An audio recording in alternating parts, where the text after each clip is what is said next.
What's up, Nubians? Welcome to techn00bians, part of the Geekish Network. This is your weekly deep dive into video games steeped in the blackest of blacks. For those of you who don't know, techn00bians is a live stream podcast hosted by Black technology professionals where we discuss the what, when, and how you can get into this world of technology, specifically video games. I'm your host, Cherie. And with me today, I've got our producer, sleuther, and deducer, Shanae. Hey, folks. And I've got Travis Williams. Three's Company. Three's Company. That's what we are right here at Three's Company today. You know why we're here, folks. We're here every week to sustain, inspire, and nurture successful creative technologists in the pursuit of Black excellence in content development. All right, folks. You know how we do this thing. We kick this off with the news and we do a long topic.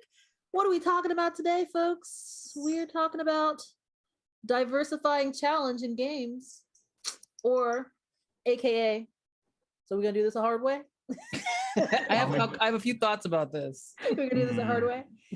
Yeah, we want to talk about, like, I mean, obviously there is a lot of talk about the game, some of the games that have been coming out recently. Elden Ring is in the news everywhere. Everybody's playing it. Of course, we want to talk a little bit about that.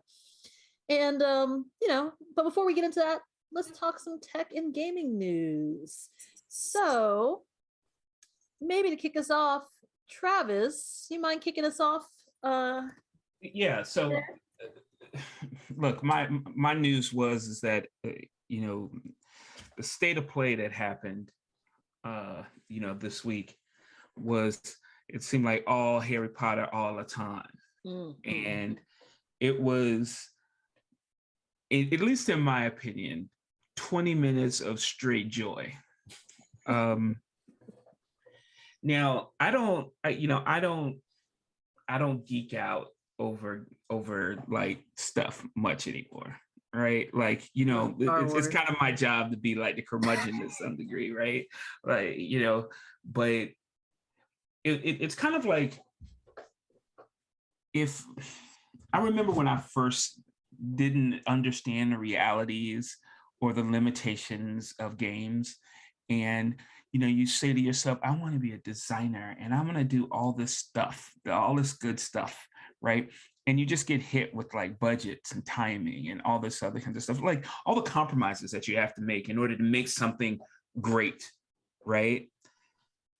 Man, when I was watching this Harry Potter presentation, it seemed like they all huddled up and said, how are we gonna just give Harry Potter fans exactly what they need? And it just kept coming. I mean, Cherie, you'll understand. Like, I was like, well, maybe if nope, that was the next 5 minutes, and nope, here it is. And I seriously was beside myself with joy, and I have to give props to the whole development team, for making this old, sort of grizzled and very much the curmudgeon gamer like feel like, man, that was amazing. Now, can you talk a little bit about what the game is? Because I haven't actually seen this. This was on the state of play, right? On the PlayStation. Yeah, it was on the state of play.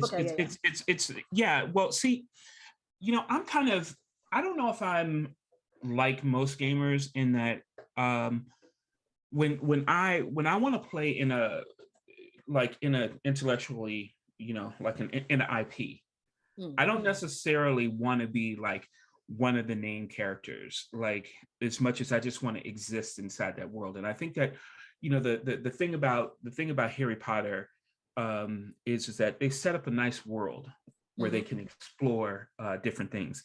And so in this world, you play a student in Hogwarts, and you're a little late in your studies. For some reason, like you're behind the other students, and then you have to play catch up. But you can totally trick out your character.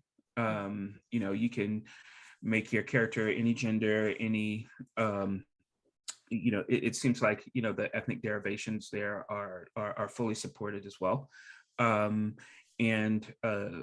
you just go through what students at Hogwarts go through. Yeah. It's told in the past, so Harry Potter's way in the future or whatever. But you're in school, you play Quidditch, you can go into Hogsmeade, you can you get sorted, you're in your house, your different wizarding house. I mean, just everything was there, right? And it was just like it's almost like you say, like, what about this? What about this? What about this? And all the game designers are just sitting back like, yep. We thought about that. Yeah. It'll be interesting to see, like, does it come out later this year, or when's it come out? Well, when they say, like, when they give you a year, that's Christmas. Because it's the last time they can. It's the last. Yeah. If they say, like, coming in 2022, that's Christmas, because because that's the last point it can ever be true, right? And so yeah.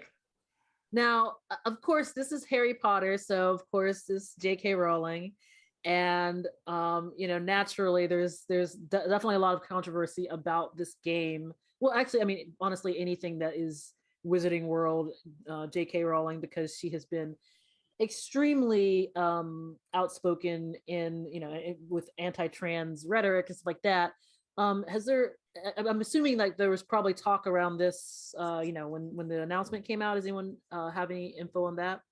There's definitely been talk about it. I mean, like, it's something that like the developers, I think, came out, and I think WB even made a statement against some of the statements that Rawlings was saying. That said, it's they have to sort of walk that fine line, because they are still working with her on a property that she created.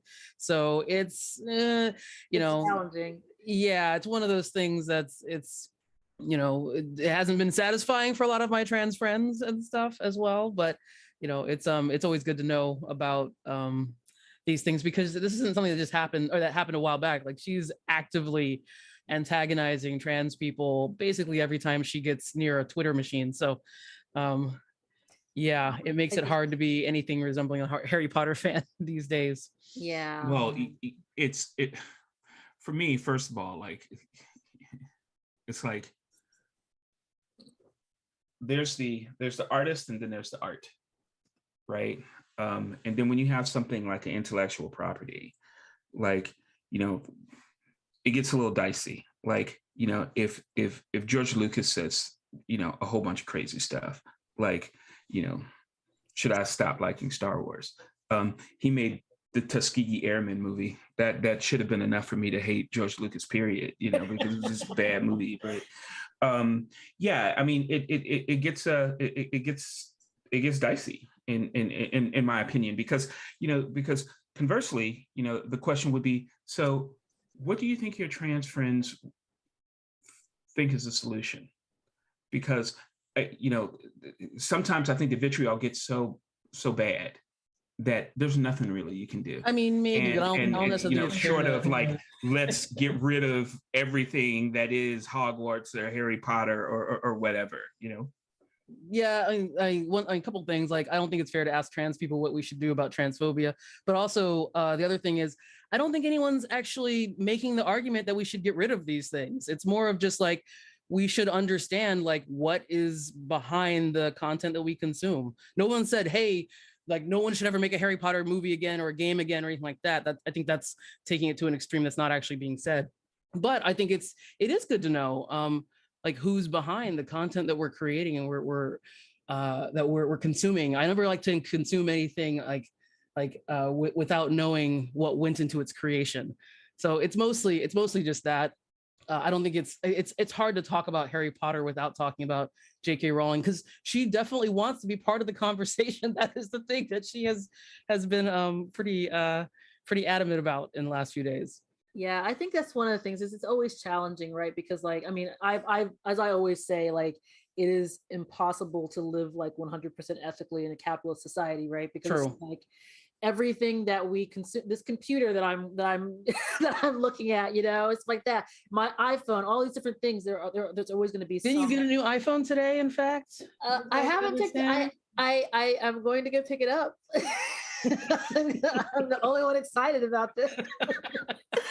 But yeah, I mean, I guess yeah, it is a matter, I think, of just like you said, being informed, right? I mean, it's like, for instance, I love Michael Jackson's music, but there's a whole big controversy with it, with him. I mean, he's dead. I mean, still, like there was W.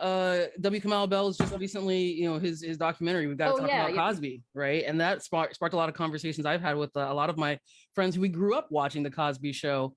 And the question is like, well, should we still be watching it or should you not be watching it? Like, I don't think that's actually part of, like, that's a personal decision that everyone has to sort of wrangle with. But like, it's also just understanding like, hey, a lot of this crazy stuff was going on while we were enjoying like Dr. Heathcliff Huxtable and his family on TV. So it puts a different spin on things, like the whole barbecue sauce episode.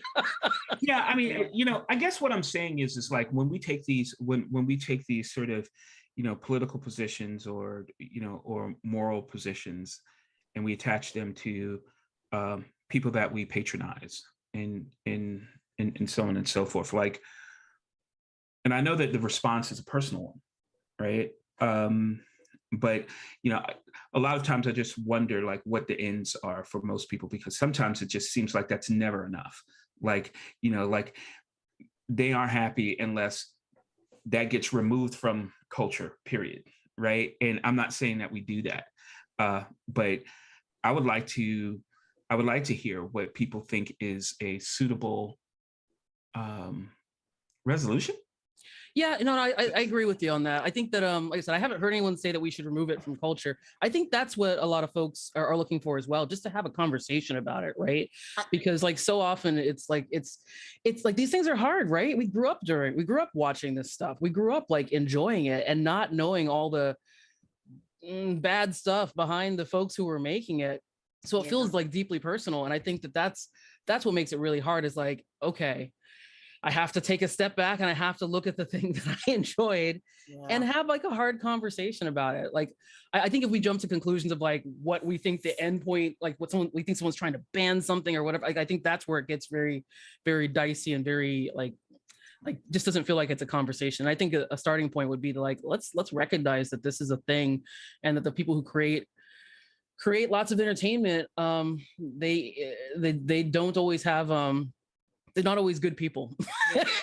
Like, well, oftentimes they aren't. Like, oftentimes they're not. Like talent, is completely independent from someone having good moral character, or something like that. We find plenty of talented people who are just wrecks as humans. It's always that way. I mean, and to me it gets exhausting because you can't escape it. Right? You literally can't escape it. Like for example, like even like when you look at old Warner Brothers cartoons, right? They are intensely racist. Right? Old Disney cartoons as well. Old Disney ones too, right? Yeah, and it's a sign of the time, so more so than anything else. But it's sort of like, do I end up liking this? Like, do I like this? Should I feel bad because I'm liking this? Like, is that really truly funny? Is that reprehensible? And and at the end of the day, I just want to be a wizard. Yeah. I will settle for a solution. Let's just kick J.K. Rowling off Twitter. That's a good start, right? That would be a great I think that would at least point. be a good place to start. Let's have that conversation to start off. Let her have to like issue press releases, whatever, just like Donald Trump, whenever she's got something to say. I don't want to get too much off topic here, but this is exactly why I don't use Twitter, right?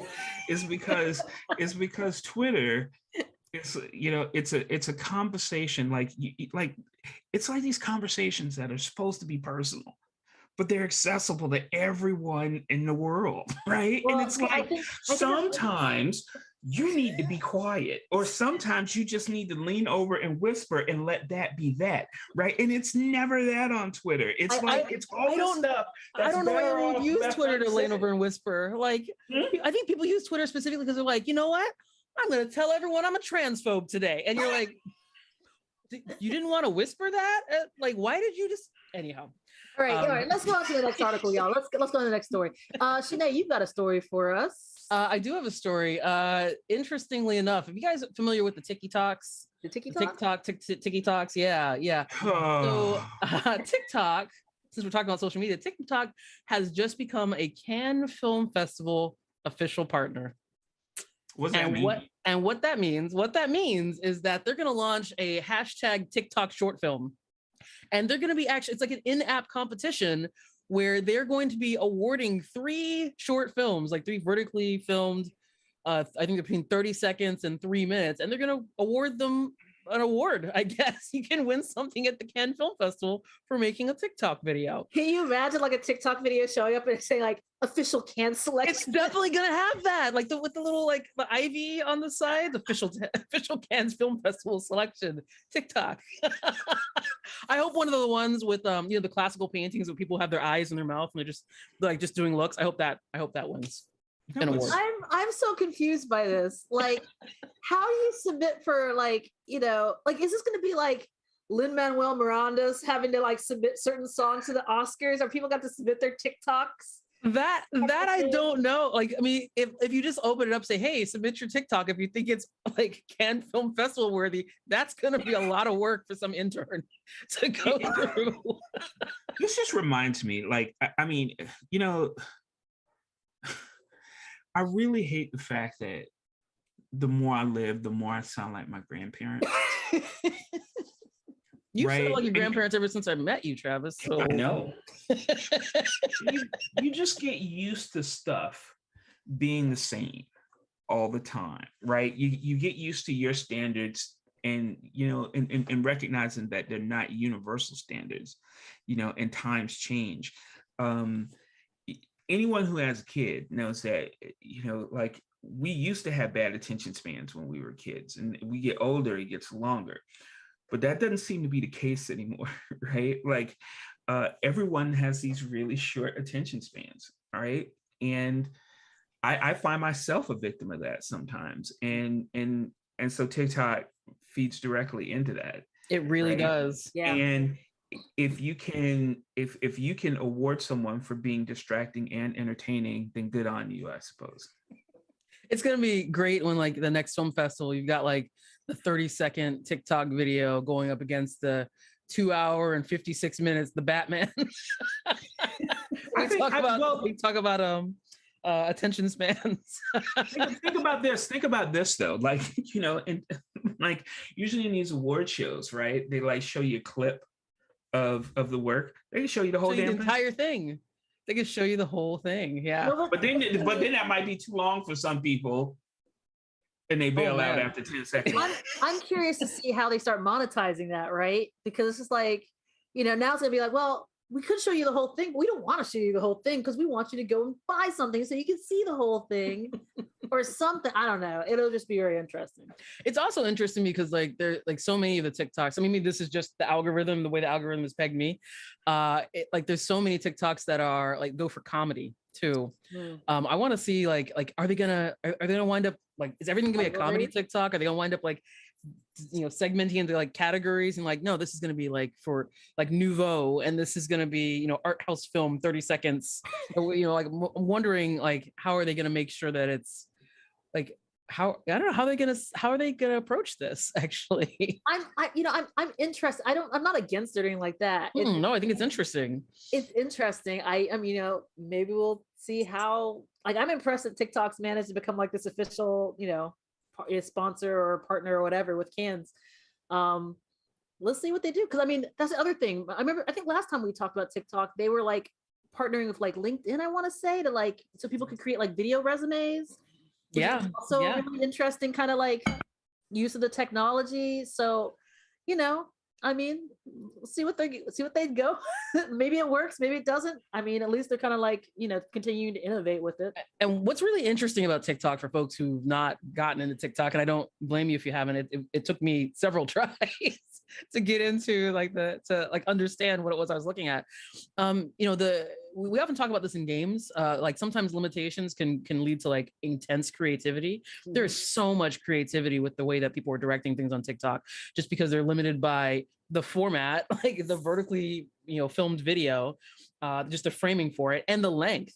And they've come up with like, I mean, we see different TikTok trends going by over and over again that that get added upon. Someone comes with an idea for something and everyone else is like, yeah, that's great. And you just see the stuff evolve in real time.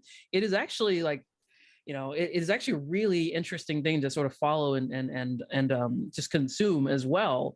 It is also, like I said, it's a good thing that TikTok has that little thing when you're scrolling every once in a while. It's like, hey, you've been scrolling for a while. Oh, TikTok has that? Yeah, maybe you should get up and stretch your legs. I'm like, you're right, TikTok. Let me do that, because even they're understanding how people are responding to like this new media format.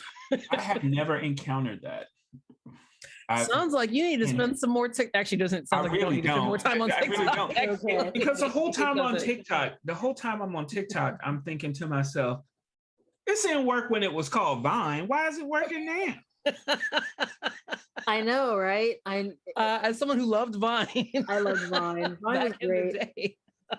You don't hear people say do it for the TikTok. Do you know why? But you know what the really clever innovation was for TikTok over Vine was the duets and the like video duets and the green screen stuff. Like Vine didn't have that, and so it allows people to respond like just sort of like Twitter, like as someone posts something and you can respond to that person with the same video format and you can also respond with them. Like you see like all the different, someone will like drop a beat and then someone starts singing on top of it and someone starts singing on top of that and you're like, those ones are my favorite things. Yeah, like I want to submit that for a Cannes Film Festival. Yeah, I submit some TikToks.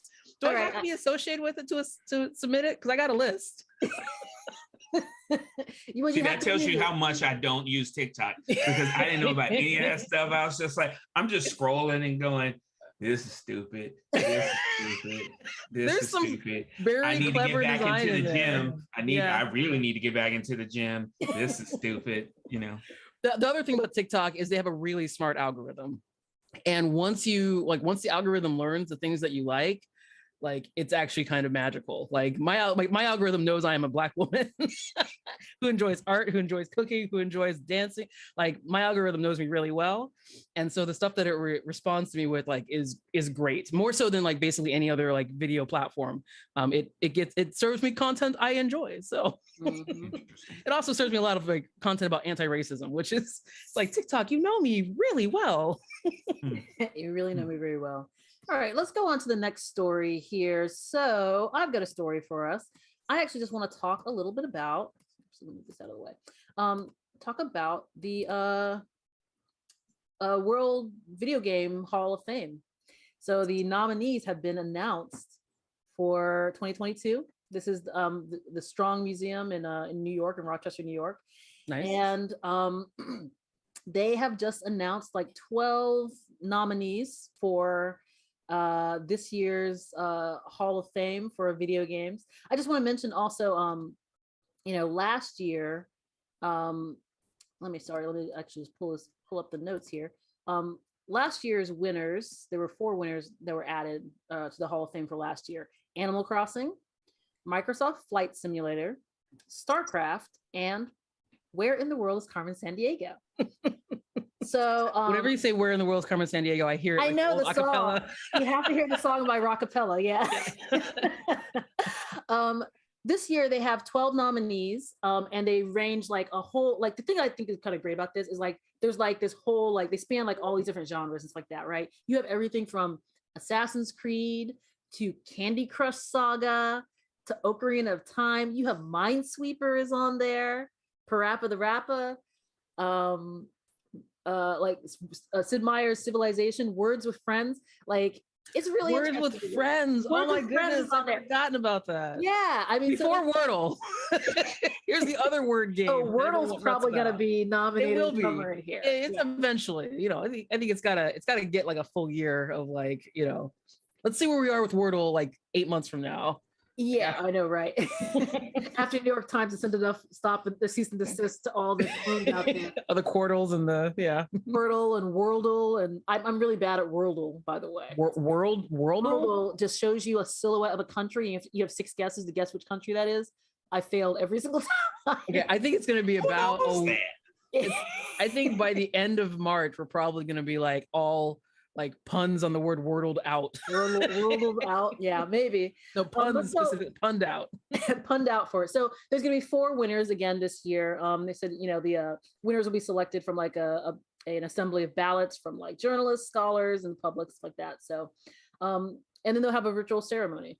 But I was kind of curious what y'all think about like some of these choices on here.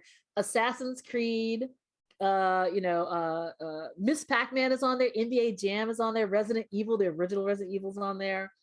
What would y'all give what would y'all say is the Hall of Fame inductees for 2022 from this list? I think this is super interesting because it sort of takes you back and you get to like the fact that you have so many different games from so many different like gaming eras on here. Yeah, just shows you like there's been such an evolution of games and design and development and that kind of stuff. I would love to understand or like know like more behind like what like why they chose the games they chose. So for example, like Resident Evil 2 was the one that was like, and 4 were like the ones that were most popular and stuff too. So why go with the initial entry? I'm just curious, right? Maybe say again. It started it all, I guess. Possibly, right? But is that the question, right? Like, is it the one that started it all? Like they went with Mrs. Pac-Man, not Pac-Man. Pac-Man's probably in there, though. Yeah, that's probably true. Pac-Man's not in there. I'm amazed that Minesweeper's not in there. Wow. Yeah, so that was one that was interesting, right? Because the Minesweeper, they've got it listed as being released in 1990, and that was the Microsoft release. But they said they don't actually know when the actual release date was for Minesweeper because versions of Minesweeper have been played since the 60s. Really? And I'm like, wow. So they just have the 1990 version that they've got on there, but they don't actually know the original release date. That's super interesting. When I look at this list, I mean, I just don't understand why most of these games aren't there already. To be honest. And that being the case, when you got games that should have been there since, I started making video games like in the 90s, like seriously. 1890. Like, seriously. Yeah. Where we had to like, I mean, come on, look at this. Look at this list. I mean, Miss Pac-Man, NBA Jam, seriously? Like Rogue? Like seriously, when I think that when your game is the basis for whole genres, stop playing. I think probably the only reason and not stop playing the video games. Yeah, don't stop playing the game. Just stop playing games. Yeah. I think probably the only reason that I could think of them not being on there is because they only induct 4 games every year. So I'm like, oh, well, this is taking forever. All these games will eventually get. It makes it feel like, okay, well, shouldn't the list next year consist of all of these games too? But there's more games that are coming out, and there's more like sort of attention being brought to things. That's why I think that it's a strong list, of course, but it's also like it's such a hard choice between all of these because. I don't know what criteria they're using for it. If, like you said, if it's genre creating criteria or not, but so many of these games were so deeply influential to every game that came after them. So it's going to be, you'd almost be like, oh, let's just pick the 4 earliest ones and just keep doing that over and over. Slowly keep adding on to that. Yeah. I feel like Minesweeper should definitely should get in there somewhere. I'm saying. I know. I'm shocked that like Minesweeper's not in there. But hey, maybe it will be as of this year. What should also be in there? Let's be real. Solitaire. I mean, my parents still play solitaire. Yeah. Daily. Multiple times a day. Hourly, probably. I guess. Let's see. We had one last story I want to throw at folks here. And just to kind of mention, because this was a little bit interesting, the Steam Deck. Now, I don't have a Steam Deck. I don't think any of us have a Steam Deck, though I think Travis is probably the closest one to considering it. And Chuck, I think maybe might have one on order. I'm not entirely sure. Yeah, that's what he said. I told you should get one. We'll have to ask him about this when he's on next. But there were a few stories that came out this week about how Steam Deck now supports Game Pass, which I thought was crazy. And I'm like, let me take a look at this or whatever. Right now, I mean, when you read into some of the details and stuff like that, it doesn't like explicitly, support Game Pass. It's pretty close though. I mean, essentially, you can, Microsoft provided like instructions on how you could get Microsoft Edge running on your Steam Deck. And then eventually from there you can use the Xbox cloud streaming service, which is effectively, having basically having Game Pass on your Steam Deck. But I was like, honestly, I thought that was pretty awesome. And I also, when I first saw this headline, like I said, the headline was phrased as "you can have Game Pass on your Steam Deck." I was like, wait, what? Why was that an afterthought? Why was that not like part of the, hey, buy a Steam Deck because you can have this? But I mean, like I said, it's not exactly like having Game Pass on there, but it's pretty close. But yeah, I thought that was pretty interesting. So I'm like, okay, is this Microsoft has a vested interest in making sure that their software runs on as many systems as humanly possible. Okay, if I mean, they're the gas, right? I mean, that's how they got the prominence in the first place, right? I mean, you had MS DOS, and then you had IBM DOS or PC DOS, right? And Microsoft said make it run everywhere. Why? Because it's just good business, right? And it's just it's just good business. I mean, because let's keep it real here. Because if it's not running Microsoft native applications, it's going to be running Android native applications, right? And Microsoft knows that, and they're no dummies over there. Yeah, very true. Yeah, no, I mean, same thing. I think it's we've talked about Game Pass a lot on the show. I think Game Pass was a game changer, and for consumers, like it's an awesome deal on Xbox, and having it available on other platforms, like that's just like, I don't know. I was gonna say it's gravy or icing on the cake or gravy on the cake or something. Cherry on the icing. Cherry on the icing. Yeah, basically cherry on your gravy. I don't know, something. It's a distinctly positive thing to be able to access that amazing library of what feels like free games. We say free, they're not free. You paid for Game Pass, right? But it's an amazing value. Like it is an amazing value of what you get, especially because so many games are day and date released on Game Pass. So it's not like you're playing like stuff that came out 5 and 10, just playing stuff that came out 5 and 10 years ago. Yeah. You do have access to that, but you're playing stuff that's like brand new. I know whenever anything comes out nowadays, I check to see if it's on Game Pass first. It's not like Xbox is not my preferred console. I'd rather play it on PS5 or Switch or basically anything that's not Xbox. But if it's free on Xbox or free with my Game Pass subscription, I'll be playing it on Xbox. Right. and I'm sure that's exactly how they wanted it. Oh, absolutely. That's exactly how they wanted it. They keep pulling me back into the ecosystem. I just want to start rumors. I just want to start rumors here. Like maybe Microsoft has a little bit more like loose change in their pockets after buying Activision Blizzard. Is there a chance that they're like looking into trying to buy Valve? I don't know. Valve ain't for sale. I mean, look, well, everything has a price tag, right? But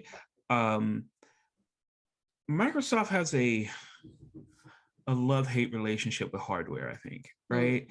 Like some things they do really well and some things they just don't get it. They just don't catch on. And when it comes to mobile devices, I just rather Microsoft just stay out of it. I mean, they just don't do good mobole devices. It's tough to get in there. For real. Yeah, and this is a good compromise for them, right? Like they're not actually like they're not dealing with the hardware. They don't have to like worry about any of that. But they still get their content out there. It's a brilliant play. Yeah, yes. It's smart because they're positioning themselves as content kings, right? They're aggregating all this content. They're buying all these companies that create content, right? And so they have a vested interest in making sure that content gets shared as much as possible, right? And so if they can make it run on a high quality like portable system, hey man, true, make it happen. Very, very true. Hey, I got one more thing though. Yeah, go ahead. Elden Ring sold 12 million. Yes. Worldwide sales. Yes. Right. So that's Europe now, US and Japan. Okay. Now it's crazy. It's the biggest non-Call of Duty or FIFA launch in the UK since Red Dead Redemption. Yeah. Okay. And by comparison, Dark Souls 3, okay, that was released in 2016, sold 10 million copies in 4 years. and this did, and 12 we're million. already at 12 million. And how long has this game been out? Like a month? Like 30 seconds. Not even a month. like a minute and a half or something like that. It's, Not even a month. And They'll be I think it'll be at a month, like next week or something like that. Like it's done like gangbusters. And someone almost convinced me to buy it at work. I gave you a bunch of asterisks next to that. You didn't want to jump in on like, FromSoft's Death Simulator. And there's a reason why, I haven't bought it yet. What is that reason? Are you gonna share it with us? It's hard. It is hard. It is hard. It is hard. And you know what? That's a good segue there, Travis. I served that up for you. You like that? I know. I appreciate that. That's a great segue for us to go into our long topic where we're talking about diversifying challenge in gaming. Like, or AKA, are we gonna do this the hard way? Because it's a FromSoft game, the answer is yes. 12 million people are doing it the hard way. Yeah, I mean, are 12 million people wrong? 12 million people can be wrong. I mean, we've seen presidential elections, so it's not to say they can't be, but like, we want to talk a little bit about this because, I mean, obviously, Elden Ring has had this huge impact. 12 million in sales in in half of 2022. Is crazy. But then also, I mean, we talked about this a little bit last week because I think we had a story about the setup for the tutorial where like you start wherever it has you start, and there's like a staircase, like it's a lit staircase, and then there's like a dark pit over here at the side, and like, so I actually had this experience when I talked to a few friends at work who are interested in Elden Ring. And so I just kind of mentioned to him, I said, hey, make sure you don't miss the combat tutorial, when you play. Because a couple of friends who this is their first time, like their first soiree into, the FromSoft games. Yeah. Mm-hmm. So I said, make sure you don't miss the combat tutorial. And I posted the little screenshot that's been going around where it's just like, oh, this is the start of the game and this is the combat tutorial. And like 3 people replied back and said, bro, there's a combat tutorial? They all missed it. So that's what I want to talk a little about here, because this is not to trash on Elden Ring or anything like that. This is, like I said, there's a lot of people who love that game and stuff like that. But we do want to talk about design and stuff like that, right? What makes good design? What makes, not necessarily great design? And like, what's the difference between like challenging and hard, and with regard to design.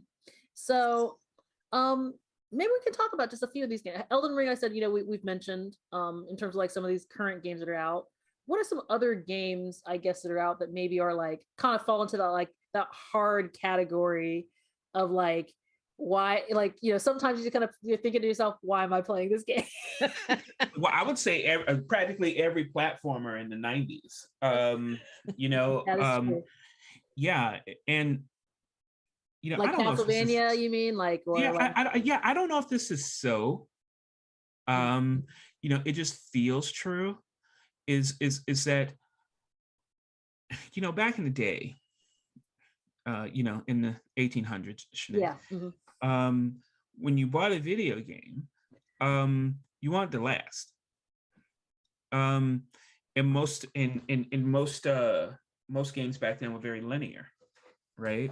And in order to sort of bump up the perceived value of a game, games spent a long time showing you techniques, reinforcing techniques, and then hitting you over the head with a technique, until you became really the master of it. And if you didn't, you never finished the game. Yeah. Right. And I think what happened is we started breeding like a generation of gamers that were really high on the challenge aspect of video games, the manual dexterity that's required in order to play them. And I can remember when it happened to me the first time was when I was playing Contra, and I was like, enough's enough. And I just said, no, I'm not dodging another bout of flames, like a sortie of bullets, random body parts and flipping and no. You're like no longer. And I was like, I'm not playing it anymore. So I think for me at least, it was Contra that broke my young will and said, you know what, and people are like, hey, how about the Contra code? And I'm like, what Contra code? The funny thing is, someone was asking me the other day, like when I was a kid, like, were there any games that were so hard that I quit them? And I can't think of any. And that's not to brag. That's to say, like when I used to play games back in the day, first of all, as a kid, you ain't got bills. You got like copious amounts of free time, and game development and game design in like the 80s and 90s was, in its infancy. Yeah. And, for a lot of the games I played back in the day, I didn't look at it as being a hard game. It was hard, but I didn't look and think to myself, this is a hard game. I just said, well, this is what games are. Like, this is what I have to learn how to do if I want to enjoy this gaming thing, right? Yeah. And when we look where game design is now, it's evolved in so many different ways, difficulty levels and waypoint markers and, all sorts of affordances that allow players to figure out like, hey, what to do and where to go. Quest logs that tell you like maps that are very detailed, like all these sorts of things they're necessary not only because they're an evolution of game design, but also because games are way more complex, right? Yeah. Like you're not just going from left to right on a two-dimensional screen where it's obvious that where you need to get is from left to right. You're teleported into a world and you're in 3 dimensions and you look at the map and you're like, holy crap, the map is huge. The map is as large as like North America. And it'd be like the equivalent of like, if I didn't have affordances in the game, it'd be like, okay, you're in San Francisco. I need you to get to Toronto. Go. No GPS, no phone, go for it. Figure it out. Could some people do it? Sure. Would a lot of people like give up along the way? Absolutely. Would some people die along the way? Probably. Oh yeah. So would most people rage quit along the way? Probably. Yes, just like forget it. Like, where's the nearest like gas station? I need to call an Uber. Can I borrow somebody's phone? Like yeah. And so like I think it's when I think about like the people who used to play games, like the number of people who used to play games back in the day, like it was much smaller, right?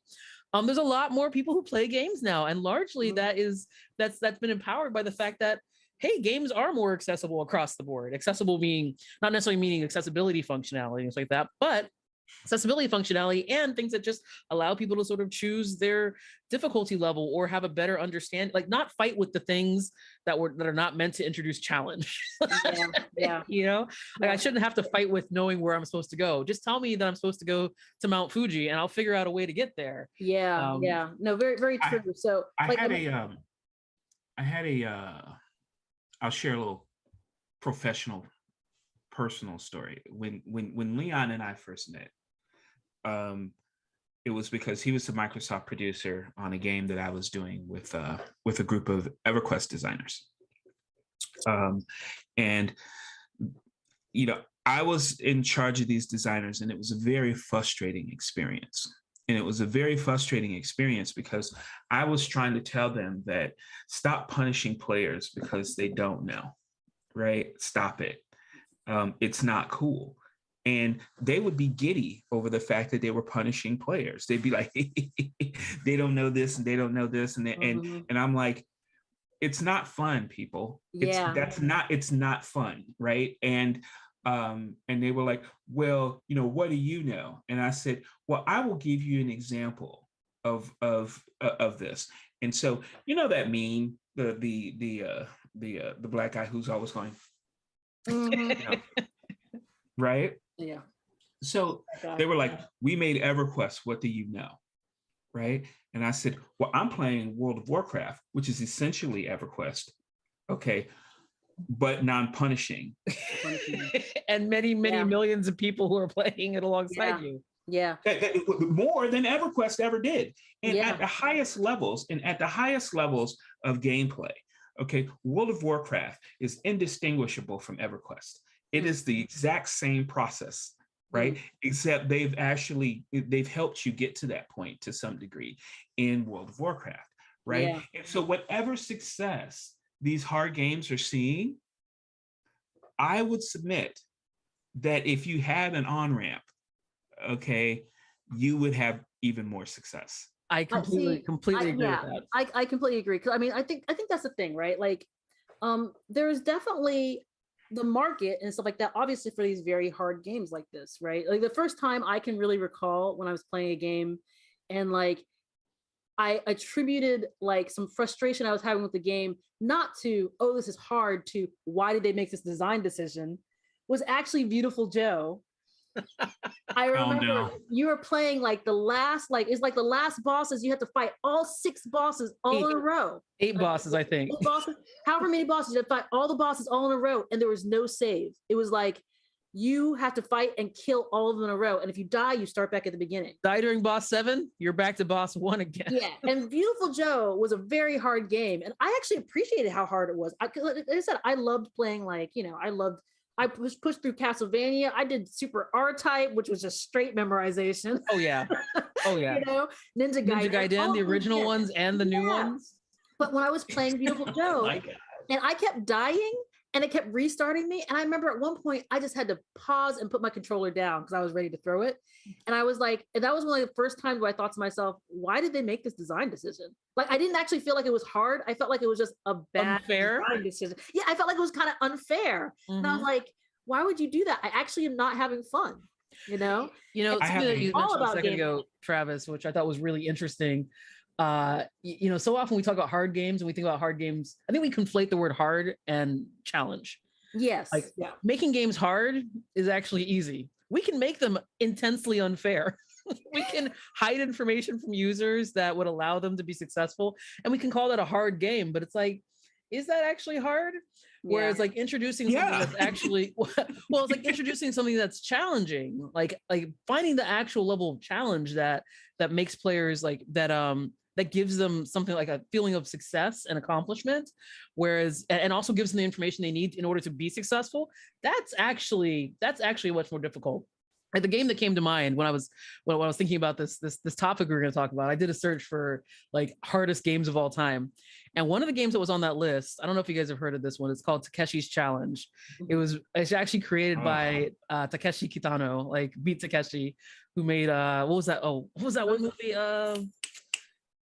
movie with the school kids who were killing each other? That one, right? The famous one. Better, yeah. Thank you. And the entire game was full of just completely unfair challenges. It was like things like you would lose if you didn't quit your job, or you would lose if you didn't divorce your wife.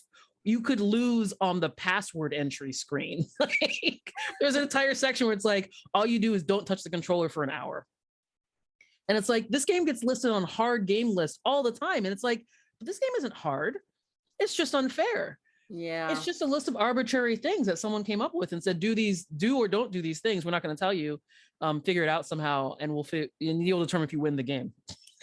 And that's the place where I think that thinking of hard games goes to an extreme where it's like, you're intentionally keeping information from a player and you're not actually giving them a path to success. You're just trying to see how much they're willing to put up with. I have a comment about that. Like, I think that's somewhat semantics, because, you know, challenging, I think the difference between challenging and hard is challenging, you want to actually continue, hard, you don't. That's my point. Yeah, but we agree. But it's relative, you know, and so I remember actually playing this Infocom game called Hitchhiker's Guide to the Galaxy, and there was a room that you would go in and the game said, there's nothing in this room. And then you would say, look, and it said, no, I'm telling you, there's nothing in this room. And you actually had to do it like more than 4 or 5 times. Okay. And then the game says, okay, there is something in here. You know, what? Yeah. Right. And then, you know, I just read this article just today about these secret walls in Elden Ring that you have to hit like 50 times. And then, okay, maybe there is a secret passage here. Now, so now what is this Dig Dug? And you have to, like, you know, go around and hit all of the objects like 51 times. you know, because I guarantee you there's an object wall that is 54 times or something like that. You need to hit it in order for it to crumble. And it just gets to the point where you're like, okay, so the question though, what's your end here? Like, yeah, does that make it a hard game? Like, does that 54 hit invisible wall make the game hard? Or is it just an unfair choice? Is that just the question is, are you that type of person? Are you that type of person to go Someone around? Is. Yeah, I know my cousin is, right? Like my cousin, he doesn't, he's never been in a game environment that he hasn't investigated thoroughly, right? For me, I'm not that dude. I'm like, look, it's cool over there. Let's go over there. And he's like, but we haven't thoroughly investigated every centimeter of this area. Yeah. And I'm like, ain't nobody got time for that. Yeah, see, see, that's the thing. And actually, I will mention this. My sister and I have been playing the game It Takes Two. And that is one of the things I actually really love about that game. Because I mean, it's actually a really well done, like, you know, actual like puzzle mechanic between two people. You have separate powers and whatever. And one of the things they don't like, they basically discourage in the game is exploration. And the reason I mentioned that is how many times you've been playing like a multiplayer game and you're trying to go and you're like over here doing this other stuff, it's like looking at a wall, investigating a tree, a flower, or whatever, and you're like, or even worse, you're getting killed and your co-op friends are over here like opening a treasure chest, and it's like, can you come help? No. Yeah. That's occurring. There are some little hidden things. Yeah, there are some little hidden things and hidden games and stuff like that, like, you know, like multiplayer games, stuff like that. But it's like, it's not, but for the most part, it's a pretty straightforward linear path. And it's like, no, go over here and do this stuff. Don't like, you know, this game is called It Takes Two. It takes two of you. One of you going off over here, you're not going to find too much stuff. It takes two of you. It's really smart design. I appreciate that. We learned pretty early on that it's like, no, like exploration is not going to be rewarded. You'll only be rewarded if you both are exploring. If you're both exploring and figuring out. So other thing I just want to talk about, and I know we don't have too much time here, is like we kind of touched on it a little bit, like death as a gameplay mechanic, right? You know, like death as a punishment and stuff like that. For me, like when death is like a punishment, then I kind of like, that's when I start looking at my huge backlog of other games. I can play something else. Yeah. What else do I have where it's not going to be doing this? But I wanted to mention, like, I mean, because we've seen, we've talked about like, you know, adding like difficulty levels. We've talked about like, you know, other ways that games have like, they maintain the challenge and they even maintain it being like hard, but they also make it accessible, you know? So a good example of this that I can mention that I usually like to go to is the Mario games, where it's like, if you want to be a completionist and find all 120 stars or 260 or however many they got, you can do that. If you just want to finish the game, you can do that when you get to, I don't know, however 100 stars. If you want to, you know, get as far as you can, but like when you stop having fun, you can stop having, you know, you stop playing, you can do that too, right? If you don't want to find Luigi's purple coin, you don't have to do Luigi's purple coin. We still did Luigi's purple coin. We still did Luigi's because we wanted the challenge of it. Wanted the challenge. But for example, for Super Mario Odyssey, I didn't 100% finish everything with that game. I finished as much as I could, but then when they were like, oh, you need to do some Twitch gameplay if you want to beat that tortoise running around, I was like, nope, I ain't doing that. By the way, it's also worth noting for Luigi's Purple Coins, the rules were well understood. Like you got in there and it's like, hey, there's like 100 purple coins and you can look at them all, right? Here's the flyover. Like, it wasn't like, go hit this invisible wall 54 times and then you win. It wasn't collect 100 coins and then put the controller down for an hour and then you win and quit your job and then you win. Like, it was, the rules were very well established and well set forward. It was just that they introduced a significant level of challenge because suddenly all those flipping blocks and flipping platforms and disappointing, all the enemies shooting at you, you've encountered them before in ways that felt like more understandable and easier to grok so you could gain mastery. And now it's like, prove your mastery. Show us that you can do it with 100 purple coins. And I don't know how many times we died at like 97 purple coins or 98 purple coins. The one thing I want to mention with it, where they did trick you, was that one time I got all 100 purple coins and then the star appeared back at the beginning and I was like, I can't. That was actually mean. But honestly, that wasn't out of bounds that with made what it hard. other levels had done too. So it's like you learn something from death in that instance. All right. The game that I always go to as a reference that I think is a great example of this is Hades. That game, like, it's a roguelike, so you're going to learn by death just by definition of the fact that it's a roguelike. But then also they introduced, if anyone's played, when I was playing Hades, a lot of my friends were like, man, this game's too hard. I'm not sure if I'm going to play it. And then I learned about the God mode option in there. The way they implemented God mode in Hades is absolutely brilliant. And if you don't know, basically you turn on God mode and you start off at 0. And then when you go through and you inevitably die, it bumps your godhood by 2%. So it just makes you slightly stronger and enemies slightly less strong. If you die again, then it bumps it up to like 4%. So basically it's a sliding scale that finds a difficulty level that is matched directly to you and your skill set. And it made the game so much more accessible to everyone, regardless of their enjoyment of hard games. That's pretty cool. For me, and I could go on for a long time about how frustrating death is as a game mechanic. I think the most elegant example of death as a game mechanic that worked really well for me was Prince of Persia: Sands of Time. Yes. Because you could get yourself in a bad situation and you can actually say, hold up, let me wind this back for a second. Let me do it again. And honestly, that game became like poetry after a while, because it was like you knew all your abilities, right? And you could actually look at a scene and play it in your head as to how you were going to actually accomplish it. And if you were off a little bit, go ahead and rewind it. Try it again. Go ahead, rewind it. Try it again. And for me, it was inspired as a game mechanic.